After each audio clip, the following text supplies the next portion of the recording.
Կլինիկական սրտաբանություն, մատչելի մեկնաբանություն։ Ողջունում եմ բոլորին։ Ես Երևանի Պետական Բժշկական համալսարանի հետբուհական շարունակական կրթության ֆակուլտետի սրտաբանության ամբիոնի ասիստենտ եմ, Ֆլորա Իոսեբի Մուրադյան։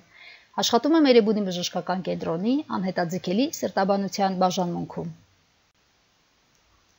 Շարունակում եմ ինտերնետային դասախոսությունները մատչելի բոլոր սովորել ցանկացողների համար։ Այսօր ուշադրություն ենք դարձնելու բժշկագիտության զարգացմանը Հայաստանում։ Կարծում եմ, մեր պատմության մեջ կան էջեր, որոնք մենք պարտավոր ենք իմանալ։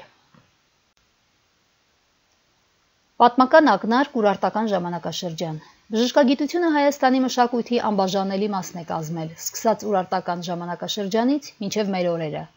Հայ բժշկությունը գրեթե 3000 տարվա պատմություն ունի։ Դեռ հեթանոս հայերը սիրո եւ գեղեցկության դիցուհի Աստղիկին եւ պարկեշտության ու առաքինության դիցուհի Անահիտին պաշտում էին որպես բժշկության հովանավորների։ Նրանց տաճարները 5-րդ դարի պատմիչներ Ագաթան Գեղոսի եւ Մովսես Խորենացու վկայությամբ կառուցվել են Հայաստանի գեղատեսիլ բարձրադիր վայրերում եւ ծառայել են որպես բժշկական կենտրոններ։ 301 թվականին Հայաստանում քրիստոնեությունը պետական կրոն ճանաչելուց հետո շատ հեթանոսական տաճարների տեղում կառուցվեցին վանքեր, որոնց կից բացվեցին հիվանդանոցներ հիվանդների համար, բորոտանոցներ բորոտների համար եւ ապաստարաններ հաշմանդամների ու կույրերի համար։ Այս մասին գրում է 5-րդ դարի պատմիչ Փավստոս Բյուզանդը։ Հայկական լեռնաշխարհի դեղաբույսերը մեծ համբավ են ունեցել արևելքի եւ արևմուտքի շատ երկրներում եւ նույնիսկ տեղ են գտել հնագույն դեղագիտարաններում։ Պահպանվել են տեղեկություններ, որ Պոնտոսի թագավոր Միրդատը իր հին աշխարհի ականավոր բժիշկ եւ թունագետ իր հռչակավոր հակաթույնը պատրաստում էր Հայաստանի դեղաբույսերից։ Մեծ համբավ ունեին նաեւ Հայաստանի հանքային դեղամիջոցները, հայկական կավը, քարը, բորակը, սնդիկի, երկաթի, ցինկի, արճճի միացությունները, որոնք նույնիսկ արտահանվում էին այլ երկրներ։ Հայկական կավը, ի դեպ, որը պարունակում է երկաթի օքսիդ եւ ալյումինասիլիկատներ, հին ժամանակներում օգտագործվել է որպես հակաբորբոքային, հակաալերգիկ միջոց։ Այն բարձր է գնահատվել բժշկության իշխան Իբն Սինայի կողմից, որն իր կանոնում գրել է. հայկական կամ անիի կավը զարմանալիորեն ներգործում է վերքերի վրա։ Այն առանձնապես օգտակար է թոքախտի եւ ժանտախտի դեմ։ Շատերը փրկվեցին մեծ համաճարակի ժամանակ, քանի որ սովորություն ունեին պարբերաբար խմել այն թույլ գինու հետ։ Բուսական եւ հանքային դեղերից բացի հայերն օգտագործել են նաեւ կենդանական ծագում ունեցող դեղամիջոցներ, պատրաստված կենդանիների օրգանների եւ հյուսվածքների մզվածքներից, որոնք օժտված են եղել ֆերմենտային ակտիվությամբ։ 405 թվականին Մեսրոպ Մաշտոցի կողմից հայոց այբուբենի ստեղծումով հայ մատենագրության հիմքը դրվեց եւ շատ պատմափիլիսոփայական երկերի կողքին իրենց պատվավոր տեղը գտան նաեւ բժշկական աշխատությունները։ Գրի առնվեցին ոչ միայն հայկական բժշկության ավանդույթները, այլև թարգմանվեցին հին աշխարհի դասականների Պլատոնի, Արիստոտելի, Հիպոկրատի, Գաղիանոսի երկերը, որոնք բարերար ազդեցություն ունեցան հայ բժիշկների աշխարհայացքի ձևավորման գործում։ Դրանցից հատկապես ուշագրավ է Պլատոնի Տիմեոսի երկը, որի մեջ ելնելով 4 տարերի ուսմունքից հող, ջուր, օդ, կրակ, նա փորձել է բացատրել ոչ միայն տիեզերքի, այլև մարդու առաջացման եւ զարգացման օրինաչափությունները։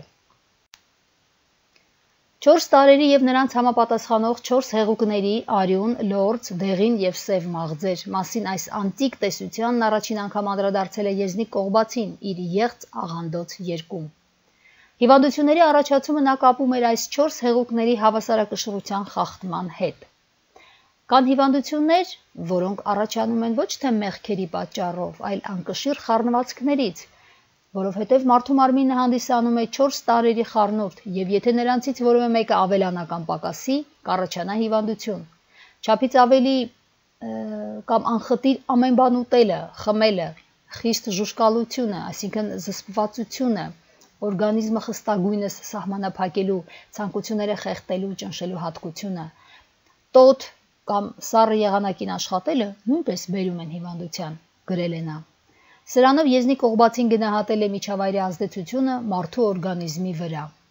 Հիպոկրատի նման նա էլ մերժում էր էպիլեպսիայի սրբազան բնույթը։ Ուղեղի հյուծման հետևանքով մարդը կորցնում է գիտակցությունը, խոսում է պատերի հետ, կռվում քամու հետ։ Այդ պատճառով էլ բժիշկները պնդում են, որ ոչ մի դև էլ չի մտնում մարդու մեջ, որ այս վիճակը հիվանդություն է, եւ իրենք կարող են բուժել այն, գրել է Եզնիկ Կողբացին։ Մեծ են եղել միջնադարյան հայ գիտնականների, փիլիսոփաների ներդրումները համաշխարհային նշանակություն ունեցող աշխատանքները հայերեն թարգմանելու, վերլուծելու, մեկնաբանելու մեջ։ Ուշադրության են արժանի Դավիթ Անհախտի «Սահմանք իմաստության», Անանիա Շիրակացու «Քննիկոն» երկերը, Գրիգոր Մագիստրոս Պահլավունու աշխատությունները, որը ոչ միայն բանաստեղծ էր, այլև պրակտիկ բժիշկ։ 8-րդ դարի սկզբին հայ նշանավոր գիտնական Ստեփանոս Սյունեցին Դավիթ Հյուպատոսի հետ միասին թարգմանել է 4-րդ դարի բնափիլիսոփաներ Նեմեսիոս Եմեսիացու «Յաղագս բնության մարդոյ» եւ Գրիգոր Նյուսացու «Տեսություն իմարթոյն կազմություն» երկերը։ Այս աշխատություններում արտացոլվել են Պլատոնի, Արիստոտելի, Գաղիանոսի մարդակազմության, կենսաբանության եւ հոգեբանության հարցերը։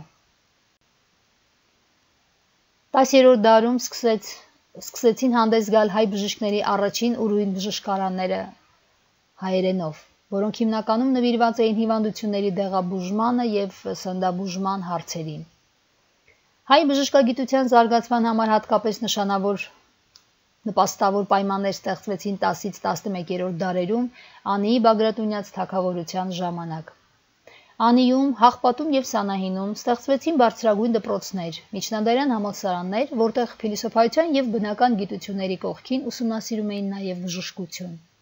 Հենց Անիում Գագիկ առաջին թագավորի օրոք լույս է տեսել Գագիկ Եթումյան բժշկարանը։ Սա մոտավորապես այն ժամանակաշրջանն է, երբ ստեղծվել է Իբն Սինայի կանոնը 990-ից 1020 թվականների սահմանը։ Մխիթար Հերացու անունը պիտի փառաբանենք։ Միջնադարյան հայ բժշկության հիմնադիրն է Մխիթար Հերացին։ Նույն ինքը Մեծն Մխիթարը, ինչպես նրան կոչել են ժամանակակիցներն ու հաջորդ սերունդները։ Մխիթար Հերացին նույն դերն է խաղացել հայ բժշկագիտության զարգացման մեջ, ինչ Հիպոկրատը հունական, Գաղիանոսը հռոմեական, Իբն Սինան արաբական բժշկության մեջ։ 12-րդ դարի առաջին կեսին Մխիթար Հերացին թողնելով իր հայրենի Հեր քաղաքը Պարսկաստանում, մեկնում է Կիլիկյան Հայաստան, որտեղ բժշկական կրթություն ստանալով արժանանում է բժշկապետի պատվավոր կոչման։ 1160-ական թվականներին նա արդեն մեծ համբավուն էր եւ Ներսես Շնորհալի կաթողիկոսի անձնական բժիշկն էր։ 1180-ական թվականներին Մխիթար Հերացին ձեռնամուխ է լինում ջերմանց մխիթարության իր գլուխգործոցի ստեղծմանը։ Այն գրվել է ոչ թե գրափարով, այլ Կիլիկյան Հայաստանի ժողովրդական լեզվով, միջին հայերենով, նպատակ ունենալով ծառայել նաեւ հասարակական լայն մասսաներին։ Այստեղ առաջ է քաշվում Բորբոսի տեսությունը տենդահարույց գործոնների մասին։ Հերացու կարծիքով արյան եւ մյուս հեղուկների մեջ առաջացած Բորբոսը մի շարք տենդային հիվանդությունների հարուցիչ է։ Հիշարժան են նաեւ Մխիթար Հերացու ախրապատին եւ բժշկարան ժողովածուները, որոնք հետագայում ջերմանց մխիթարության հետ ներմուծվել են Կիլիկյան Հայաստանում վերախմբագրված եւ համալրված Գագիկ Եթումյան բժշկարան երկրորդ հատորում։ Մխիթար Հերացին հիվանդին քննել է ներկայումս հայտնի բոլոր մեթոդներով, սկսած անամնեզից մինչև զննում, շոշափում, բախում, լսում։ Նա մեծ ուշադրություն է դարձրել հիվանդի պուլսին, ջերմությանը, արտաթորանքներին, հետազոտությանը, խորխի, մեզի, կղանքի հետազոտությանը։ 13-րդ դարի Կիլիկյան դպրոցի մեծ բժշկապետ էր նաև Գրիգորիսը, որի քննություն բնության մարդոյ եւ նորին ցավոյ գիրքը հստակ պատկերացում է տալիս ախտաբանական վիճակների զարգացման մասին։ Գրիգորիսը պաթոգենեզի հիմքն է դրել հայ բժշկության մեջ։ Կիլիկյան թագավորության կործանումից հետո այս թիվը պետք է լավ հիշենք, որովհետև նաև սա մեր անցյալի խայտառակ օրերից, էջերից մեկն է, 1375 թվականի ապրիլի 16։ Ահա Կիլիկյան թագավորության կործանումից հետո ծանր ժամանակաշրջան է սկսվում հայ ժողովրդի ճակատագրում, անվերջ պատերազմներ Օսմանյան Թուրքիայի եւ Պարսկաստանի դեմ։ Այս շրջանում Հայաստանում միայն մի քանի մշակութային կենտրոններ են պահպանվել։ Գլաձորի եւ Տաթևի համալսարանները, Սեբաստիայի եւ Ամասիայի բժշկական դպրոցները։ 15-րդ դարի առաջին քառորդում Փոքր Ասիայի Հայաշատ Ամասիա քաղաքում ծնվել է մեծ հայ բժշկապետ Ամիրդովլաթ Ամասիացին։ Այստեղ նա ստացել է իր սկզբնական բժշկական կրթությունը, ապա տեղափոխվել Կոստանդնապոլիս, որը 1453 թվականին բյուզանդական կայսրության անկումից հետո արդեն Օսմանյան Թուրքիայի մայրաքաղաքն էր։ Ամիր Դովլաթ Ամասիացին դառնում է Մուհամեդ Սուլթանի անձնական բժիշկը եւ ստանում գլխավոր վիրաբույժ ակնաբույժ պատվավոր տիտղոսը։ 1459 թվականին նա գրում է ուսումն բժշկության աշխատությունը, որտեղ հիմնվում է դեղագիտության բնագավառում հայ ժողովրդի դարավոր փորձի վրա։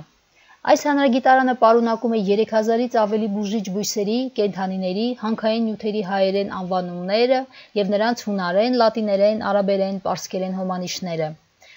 բուժիչ եւ թունավոր հատկությունների նկարագրությունը եւ աշխարհագրական տարածումը։ Գիրքը ավարտել է 1469 թվականին, ներկայիս Պլովդիվ քաղաքում գտնվելով աքսորի մեջ։ Նույն 1459 թվականին գրում է իր առաջին ախրապատինը, որի ինքնագիրը պահպանվում է Երևանի Մատենադարանում։ Լինելով քրիստոնյա եւ ունենալով մեծ համբավ սուլթանական պալատում, Ամիր Դովլաթ Ամասիացին ձեռք է բերում բացահայտ նախանձ, ատելություն մահմեդական աշխարհում, որն էլ նրա աքսորման հիմնական պատճառն է դառնում։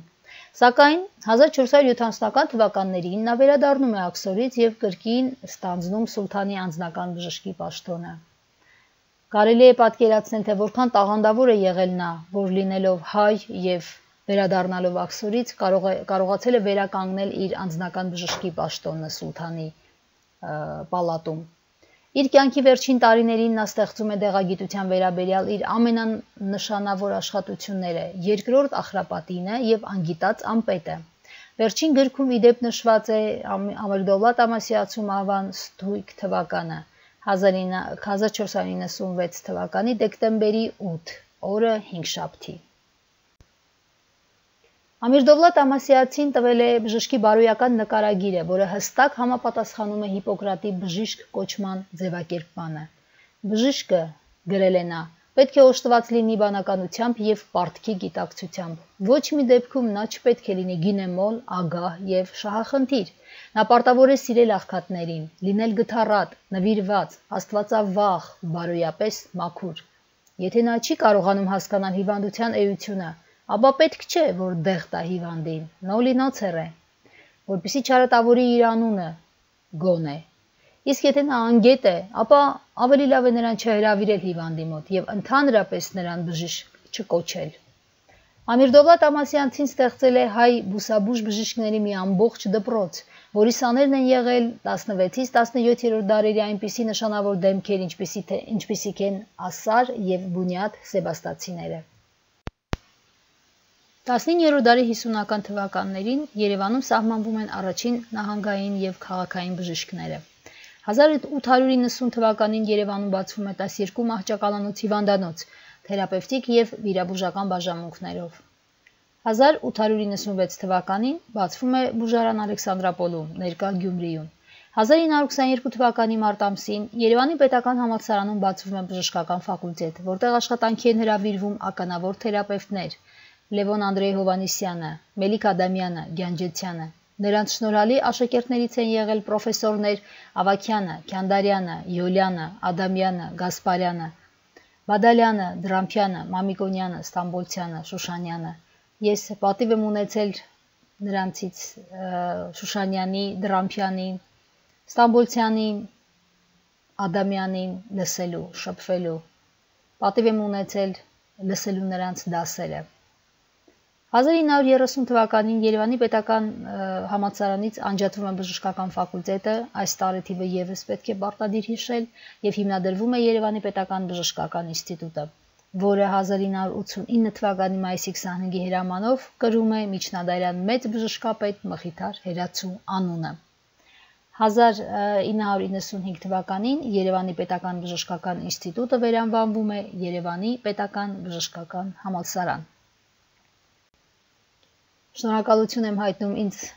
լսելու համար, փոքրինչի երկարատև էր երևի այսօրվա իմ ելույթը։ Ինֆորմացիայի հիմնական աղբյուրը հանդիսացել է Երևանի պետական բժշկական ինստիտուտի համալսարանի ներկայումս արդեն ներքին հիվանդությունների դասագիրքը։ Շնորհակալություն։